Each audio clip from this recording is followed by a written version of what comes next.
You hear it on the news all the time. Tensions rise in the Middle East. It feels distant, but it's not. You might wonder, what does this have to do with me? The truth is that all military conflict spills into the global economy, and you feel it in your everyday expenses. When markets get nervous, they panic, especially about oil. The world runs on oil, and much of it comes from the Middle East. Trouble there means higher prices everywhere. Even the threat of conflict can send prices soaring on gas, groceries, and more. That faraway conflict, it's hitting your family's budget right now. It's a chain reaction, from a war room to your kitchen table. Imagine a single highway that 1/5 of the world's oil must pass through every day. Now imagine that highway is just 21 miles wide and controlled by two countries that don't get along. That's the Strait of Hormuz, the world's most important oil choke point. It lies between Iran and Oman, with roughly 21 million barrels of oil passing through daily. When tensions rise, Iran can threaten to close the strait, blocking the world's main energy artery. Even the risk sends oil prices soaring and insurance costs for tankers skyrocket. That cost gets passed on to you at the gas pump, sometimes adding up to 60 cents a gallon. This is why the Strait of Hormuz is always in the news. It's the ultimate leverage. It's the world's most important and most dangerous traffic jam.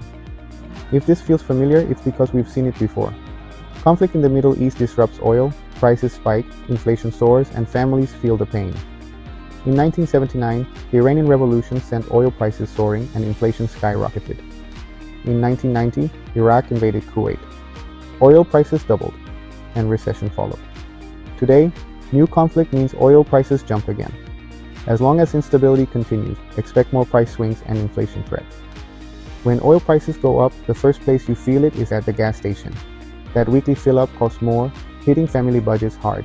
For those already stretched thin, it means less for essentials like rent, groceries, or medicine. But the pain doesn't stop at the pump.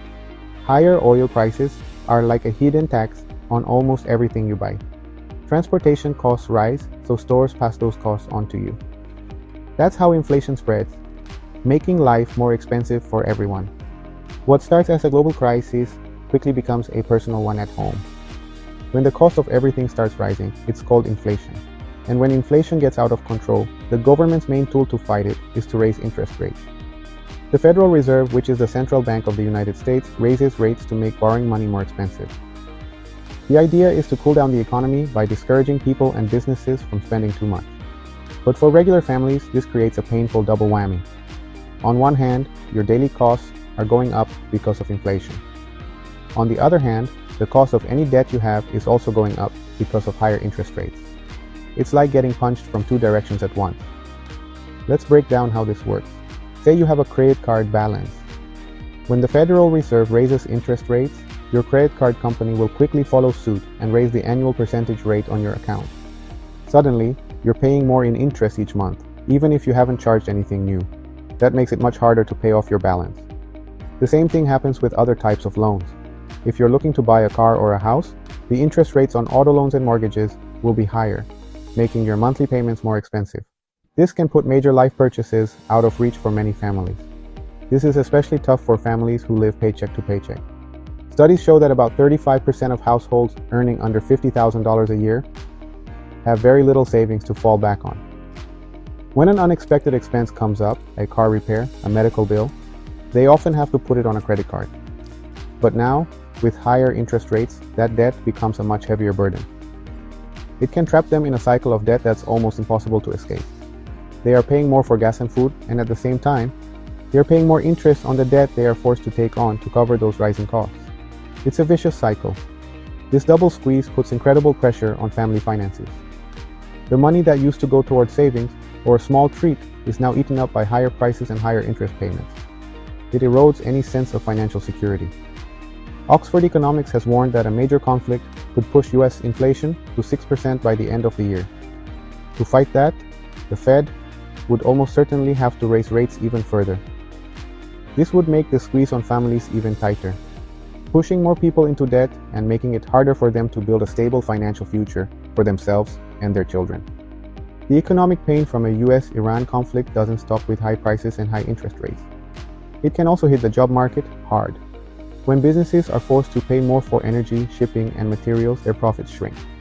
To protect their bottom line, they start looking for ways to cut costs. Unfortunately, one of the first places they often look to cut is their workforce. They might freeze hiring, which means fewer job opportunities for people looking for work. They might also reduce workers' hours, which means a smaller paycheck for those who do have a job. In a worst-case scenario, businesses might have to resort to layoffs. If the economy slows down enough, we could be pushed into a full-blown recession. Morgan Stanley has warned that a big spike in oil prices significantly increases the risk of a recession. During a recession, unemployment rises as companies across many industries are forced to let people go. This creates widespread economic uncertainty and fear. Even people who still have their jobs might worry about losing them, so they cut back on their spending. This, in turn, hurts businesses even more, creating a downward spiral that can be difficult to stop. When more people lose their jobs or have their incomes cut, they need to turn to the government for help. This puts a huge strain on our public safety net. Programs like SNAP, which you might know as food stamps, see a surge in applications as more families struggle to afford groceries. Medicaid, the government health insurance program for low-income individuals, also sees an increase in enrollment as people lose their jobs. These programs are essential for helping people survive tough times, but they have limited funding. A major economic downturn can stretch their resources to the breaking point. This creates a serious challenge for the government and for society as a whole. At the exact moment when more people need help, the government may have less money to provide it, because a weak economy means lower tax revenue. This can lead to tough political debates about funding for these crucial programs. For the families who have lost everything, the fear and uncertainty are immense. They are not only dealing with the loss of a paycheck, but also with the stress of navigating complex systems to get the basic support they need to feed their families and stay healthy. It shows how quickly a geopolitical crisis can become a humanitarian one at home. Hearing all of this can be scary. It can feel like you have no control over these huge global forces that are messing with your money. But while you can't stop a war or control the price of oil, you can take practical steps to make your family's financial situation more resilient. Being prepared is your best defense. The most important thing you can do is to create a buffer, a little bit of a financial cushion, to protect you from these economic shocks. It's about focusing on what you can control, right here at home, in your own budget. First, if you can, start building an emergency fund. This is money set aside specifically for unexpected expenses. Financial experts usually recommend saving enough to cover 3 to 6 months of essential living costs like rent, utilities, and food. I know that sounds like a huge, impossible number for most people. So don't worry about the big goal. Just start small. Even saving $10 or $20 a week can add up over time. Set up an automatic transfer from your checking to your savings account so you don't even have to think about it. Having even a few $100s saved can be the difference between weathering a small crisis and falling into debt. Second, focus on paying down high-interest debt, especially credit card debt. As we discussed, when interest rates rise, this debt becomes much more expensive. Make a list of all your debts and try to pay more than the minimum payment on the one with the highest interest rate. This is called the avalanche method.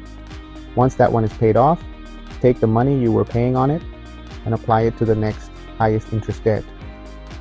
Reducing your debt load means you'll be less vulnerable when interest rates go up, and it will free up more of your money each month for other essentials. Finally, take a hard look at your spending and find places to cut back. This doesn't mean you can never have fun again. It just means being more intentional with your money. Can you reduce your subscription services? Can you cook at home more often instead of eating out? Look for ways to save on transportation like carpooling or using public transit if it's an option. Use apps to find the cheapest gas in your area. Small changes in your daily habits can lead to big savings over the course of a year. Being informed about what's happening in the world isn't about creating fear. It's about empowering yourself to take action. By preparing your finances, you can help your family stand strong, even when the world feels shaky. Thanks for watching. If you found value in this video, please hit that subscribe button so you won't miss upcoming videos with practical tips to help you navigate uncertain times. And don't forget to like this video to help more people get informed. Stay safe, stay prepared, and I'll see you in the next video.